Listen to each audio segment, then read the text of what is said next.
आभूषण। अरे वाह, आपके पास तो त्रिशूल भी है।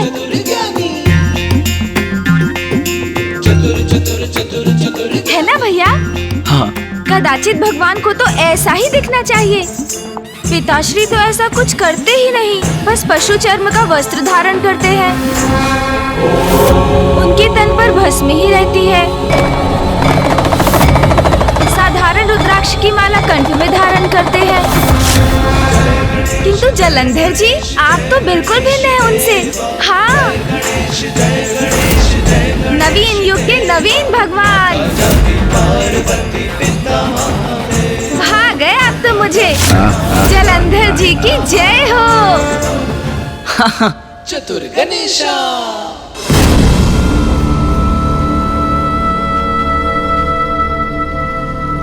अच्छा, तो अब जलंधर जी ये भी बता दीजिए कि भैया और मेरा निवास कहाँ होगा?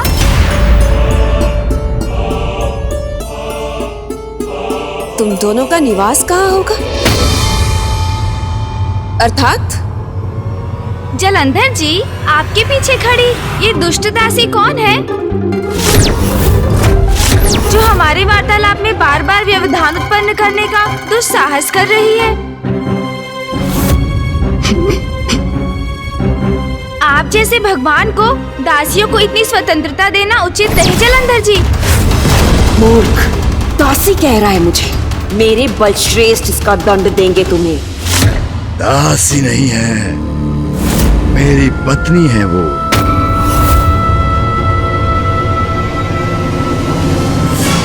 अच्छा, जो भी है, आप हमें हमारा कक्ष दिखा दीजिए। भैया और मैं वहाँ जाकर थोड़ा विश्राम करेंगे। फिर यहाँ निवास की अपनी उचित व्यवस्था भी तो करनी है। तुम दोनों यहाँ निवास करोगे? देवराजेंद्र, आपने इन्हें नहीं बताया क्या? क्षमा कीजिए प्रथम पूज्य गणेश जी, मैं भगवान जी को बताने ही वाला था, किंतु वो अच्छा, समय नहीं मिला आपको? कोई बात नहीं, मैं बता देता हूँ। जलंधर जी, मैं प्रथम पूज्य हूँ और मेरे भैया कार्तिकेय देव सेनापति। किंतु अब आप ही नवीन भगवान हैं, तो हम दोनों का आपके साथ ही निवास करना उचित है। ये शिव पुत्र यहाँ क्यों निवास करना चाहते हैं? शरणागत को ठुकराना तो भगवान के लिए उचित नहीं, किंतु इन पर मुझे विश्वास भी नहीं। भैया, मुझे प्रतीत होता है कदाचित जलंधर जी हमारे निवास के विचार से प्रसन्न नहीं। उचित है, कोई बात नहीं। चलिए, हम अपने कैलाश लौट चलते हैं भैया। हाँ गणेश, चलो। वहाँ हम पिताश्री के साथ रहेंगे और वहीं से हमारे समस्त कार्य भी करेंगे। मैं भावी युद्ध के लिए पिताश्री के सुझाव से रणनीति की रचना भी किया करूंगा। जलंधर जी, कोई बात नहीं, किंतु आप जैसे नवीन भगवान से भेंट कर मुझे बहुत आनंद आया। भैया और मैं अपने दायित्व निभाने में अत्यंत व्यस्त रहते हैं, किंतु जब भी समय होगा हम पुनः आपसे भेंट करने चले आया करेंगे। अब आप हमें अनुमति दीजिए। प्रथम पूज्य और देव सेनापति तो अत्यंत महत्वपूर्ण देवता हैं। ये दोनों यहाँ रहेंगे तो मैं इनके सभी कार्य प्रभावित कर सकता हूँ। यदि ये कैलाश लौट गए तो वो शिव इनकी योजनाएं निर्धारित करेगा।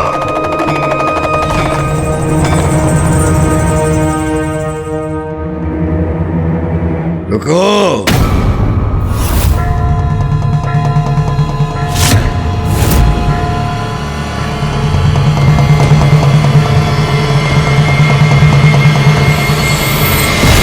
भगवान अपनी शरण में आए अपने भक्तों को अपना शरणागत बनाता है।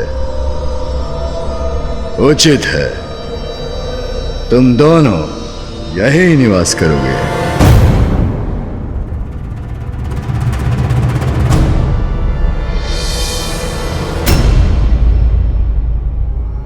धन्यवाद नवीन भगवान जी, आपने सिद्ध कर दिया। आप तो वास्तव में ही महान है। महान ही नहीं, महानतम हूं मैं सर्वश्रेष्ठ भगवान जलंधर। अब तुम सभी यहाँ से प्रस्थान करो। भगवान सर्वश्रेष्ठ जलंधर विश्राम करने के इच्छुक।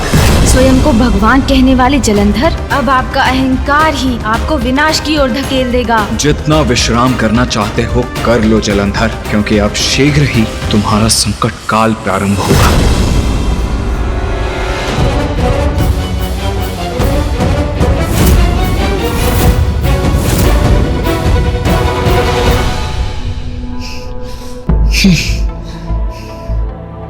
गणेश, तुम एक क्षण भी यहाँ कैसे रह सकते हो?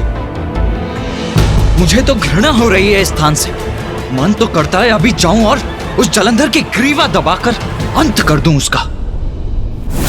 उचित नहीं किया बलश्रेष्ठ। क्या आवश्यकता थी उन दोनों को यहाँ निवास करने की अनुमति देने की? मुझे तो उन पर तनिक भी विश्वास नहीं है। अगर मेरा बस चलता तो मैं उन दोनों को उसी समय कालकोठरी में डलवा देती।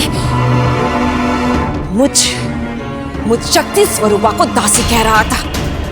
हमें उन दोनों को बंदी बना लेना चाहिए था। गणेश, तुम सुन भी रहे हो मैं क्या कह रहा हूँ?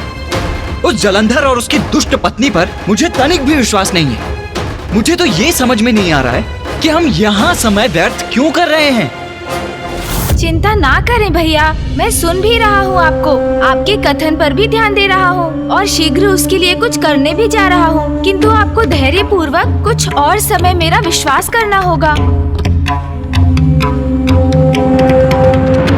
मुझे उन शिव पुत्रों पर तनिक भी विश्वास नहीं है। वो कचमुख गणेश तो फिर भी उचित है, शांत है। उसकी बुद्धि और चतुराई का बखान बढ़ा चढ़ा कर किया जाता है। उससे हमें कोई संकट नहीं। किंतु वो कार्तिकेय, यदि दृष्टि से कोई किसी का संहार कर सकता तो वो कार्तिकेय हम दोनों का अंत कर चुका होता।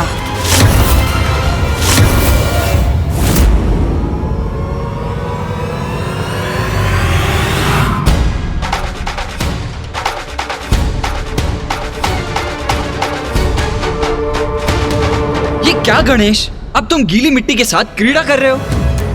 तुम करना क्या चाहते हो? कुछ समझाओगे मुझे?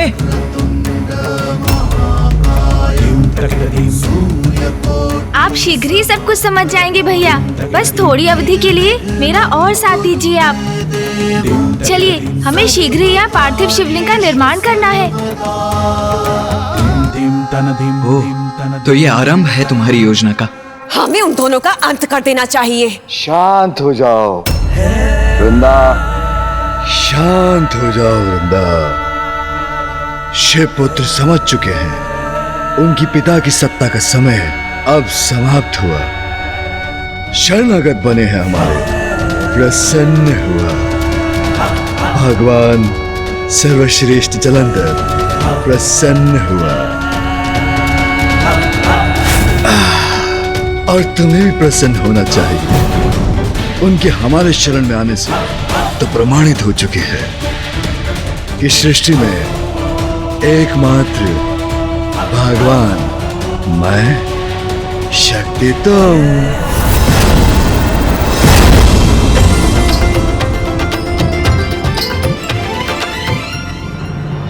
अब शीघ्र अतिशीघ्र समस्त संसार में मेरे नाम का जाप होगा। सर्वत्र गूंजेगा एक ही मंत्र, ओम जलंधराय नमः, ओम जलंधराय नमः, ओम नमः शिवाय। शिवाय। ओम नमः शिवाय। ओम नमः शिवाय। ओम नमः शिवाय। ओम नमः शिवाय। शिवाय। बलश्रेष्ठ, ये क्या हो रहा है? ये मंत्र मेरे कैलाश पर शिव के नाम का जाप कौन कर रहा है दुस्साहस?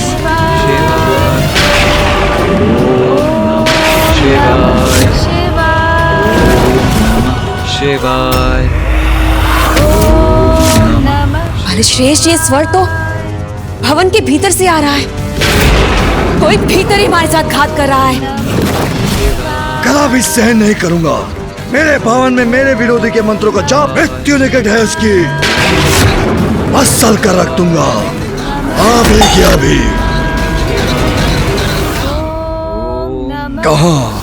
कहाँ से आ रहा है स्वर? ओम नमः शिवाय। शिवाय ओम नमः शिवाय। ओम नमः शिवाय। इसी कक्ष के भीतर से आ रहा है स्वर। ओम नमः शिवाय। नमः शिवाय। ओम नमः शिवाय। ओम नमः शिवाय। ओम नमः शिवाय। नमः शिवाय। ओम नमः शिवाय। ओम नमः शिवाय। ओम नमः शिवाय। नमः शिवाय। शिवाय। ओम नमः शिवाय। ओम नमः शिवाय। ओम नमः शिवाय। शिवाय। मैंने आपसे कहा था बलश्रेष्ठ कि इन शिव पुत्रों पर विश्वास करना उचित नहीं है, क्योंकि इन पर विश्वास में भी विष का ही वास है। और इसी विष के बीज ये शिव मंत्र का जाप करके बो रहे हैं। बलश्रेष्ठ, ये आपकी प्रभुता, आपकी सत्ता के प्रति अविश्वास जगाने का प्रयास कर रहे हैं। उचित कह रही हो वृंदा। विषदंश के समान प्रतीत हो रहा है मुझे स्वर। सपोले अवश्य मुझे यहाँ डसने का विचार लेकर आए हैं। बंद करो इस शिव के मंत्र का जाप अभी की अभी।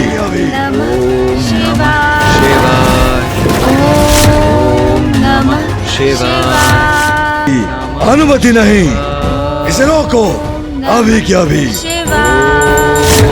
नमः शिवाय। बलश्रेष्ठ, ये ऐसे नहीं मानेंगे।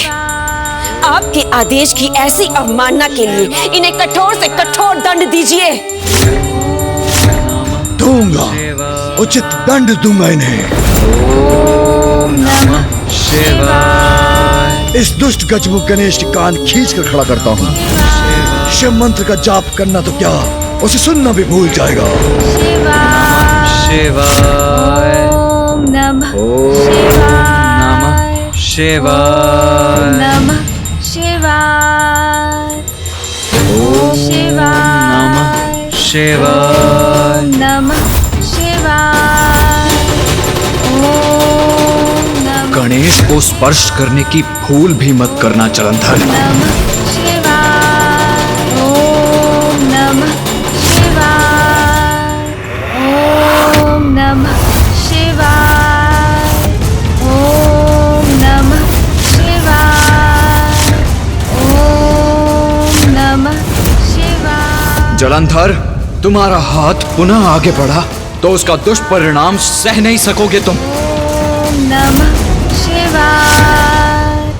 ओम नमः शिवाय।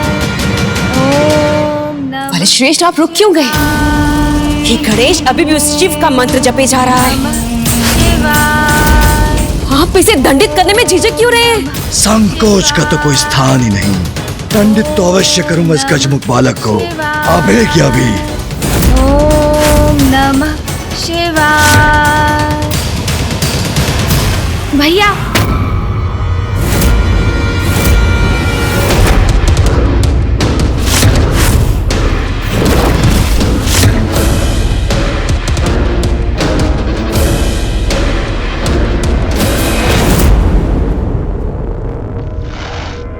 अरे चिंता मत करो गणेश, मैं अधिक कुछ नहीं कर रहा था। मैं तो मात्र इन्हें घंटी ध्वनित करने का अवसर प्रदान कर रहा था। घंटी तो ध्वनित हो चुकी है दुस्साहसी शिवपुत्र। तुम्हारे संकट के आरंभ की घंटी।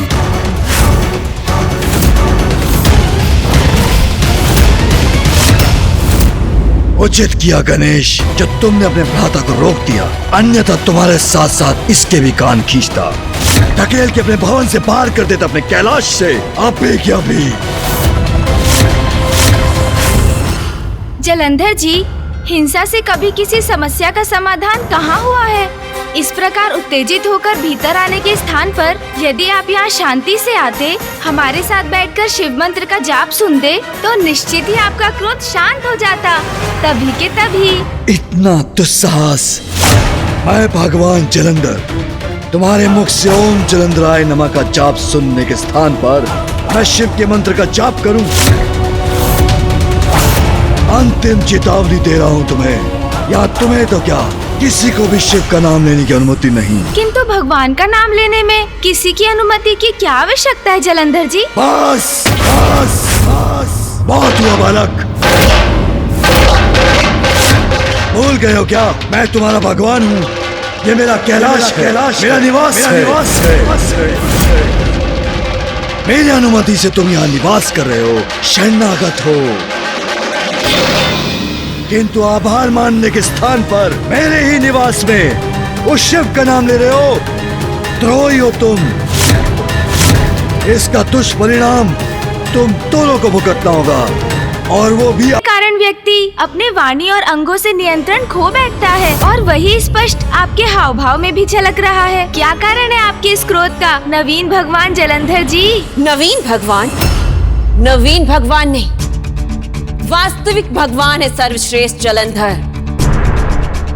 महादेव से भयभीत है क्या? कदाचित महादेव से असुरक्षा का भाव है आपके भीतर, इसीलिए तो आपको बार बार ये जताने और बताने की आवश्यकता पड़ती है कि आप ही वास्तविक भगवान हैं। असुरक्षा का भाव मुझे? हाँ तो उचित ही तो है। हम महादेव पुत्र यदि अपने पिताजी की पूजा कर रहे हैं तो इसमें आप विचलित क्यों हो रहे हैं? महादेव की पूजा से आपको क्या भय हो सकता है? इन शिव पुत्रों का दुस्साहस तो अपनी सभी सीमाएं लांघ रहा है। जब इन्होंने यहाँ प्रवेश किया था, मुझे तो तभी संदेह हो गया था इन दोनों पर। इन्हें तभी बंदी बना लेना चाहिए था हमें। जब देवताओं ने महादेव को बताया कि आपने स्वयं को वास्तविक भगवान घोषित किया है, तो महादेव तो क्रोधित हुए ही नहीं, वे शांत ही रहे। और उन्होंने पूर्ण आत्मविश्वास से भी कहा कि उनकी वास्तविकता तो सर्वज्ञात है, इसलिए कोई स्वयं को भगवान कहने लगे तो भी इससे उनके सत्य पर कोई प्रभाव नहीं पड़ता। किंतु उनके विपरीत महादेव की पूजा आपको इतना क्रोधित क्यों कर रही है? हाँ समझ गया। इन्हें प्रतीत होता है कि यदि कोई महादेव की पूजा करेगा तो ये भगवान नहीं रहेंगे, अर्थात इन्हें तो स्वयं पर विश्वास ही नहीं है। गणेश, बंद करो ये अनर्गल प्रलाप। देखो मुझे, क्या मैं तुम्हें असुरक्षित दिखता हूँ? मैं सर्वश्रेष्ठ जलंधर भयभीत कदा भी नहीं, किसी से भी नहीं, चाहे वो तुम्हारे महादेव शिव ही क्यों न हो। सागर की अतल गहराई से सबको परास्त करके बाहर आया हूं मैं, और एक श्रेष्ठ कैलाश का निर्माण ही नहीं किया, अपितु स्वयं को सर्वोच्च भगवान और वृंदा को देवी शक्ति के पद पर आसीन किया। पशु चर्म धारण कर न जाने किसके ध्यान में लीन रहता है तुम्हारा पाखंडी शिव। अब मैं अति शीघ्र उस ढोंगी शिव को उसके स्थान से हटा दूंगा, और तब तुम सभी देवताओं के साथ साथ वो शिव भी मेरी शरण में आकर मेरा अनुयायी बनकर मेरे आदेशों का पालन करने पर विवश हो जाएगा, क्योंकि फिर उसके पश्चात मैं ही सदा सर्वश्रेष्ठ भगवान होऊंगा, वो पाखंडी शिव नहीं। अहंकार जब चरम पर पहुंचता है तो फिर वही पतन का कारण बनता है, इसलिए अब आपके भी पतन का समय आरंभ हो चुका है जलंधर जी। किसी भी अहंकारी को सत्य के मार्ग पर लाने के लिए धर्म का मार्ग उचित है, किंतु ये व्यक्ति पर निर्भर करता है वो धर्म के मार्ग पर लौटा या नहीं। तुम तो पूर्व में भी इन देवताओं को भगा कर ले जाने का दुस्साहस कर चुके हो। तुम्हें तो यथाशीघ्र बंदी बना लेना ही सर्वथा उचित है।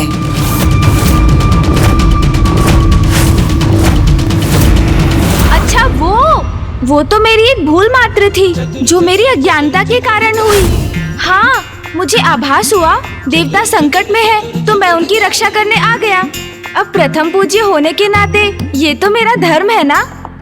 किंतु अब देखिए ना, उसी भूल का इतना उत्तम परिणाम हुआ कि मुझे देवताओं के मुख से आप जैसे महान जलंधर जी का परिचय प्राप्त हुआ।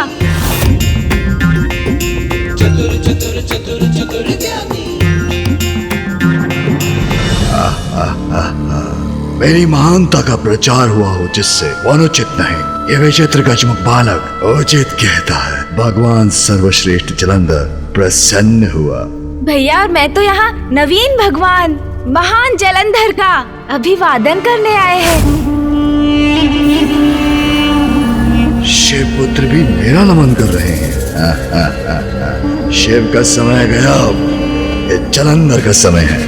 किंतु भैया, देवराज इंद्र ने तो जलंधर जी को लेकर कुछ और ही कहा था, है ना? हाँ गणेश, कहा तो था। अब मैंने क्या कहा था प्रथम पूज्य गणेश जी? क्या कहा था इसने? कैसे कहूँ, किंतु कहना तो पड़ेगा ही। देवराज इंद्र कह रहे थे भगवान जलंधर भगवान जैसे नहीं है, किंतु जलंधर जी, उनका कथन सत्य नहीं है, सत्य तो आप हैं। हाँ, इतने राजसी हाव भाव, ऐसे सुंदर वस्त्र, इतने बहुमूल्य आभूषण। अरे वाह, आपके पास तो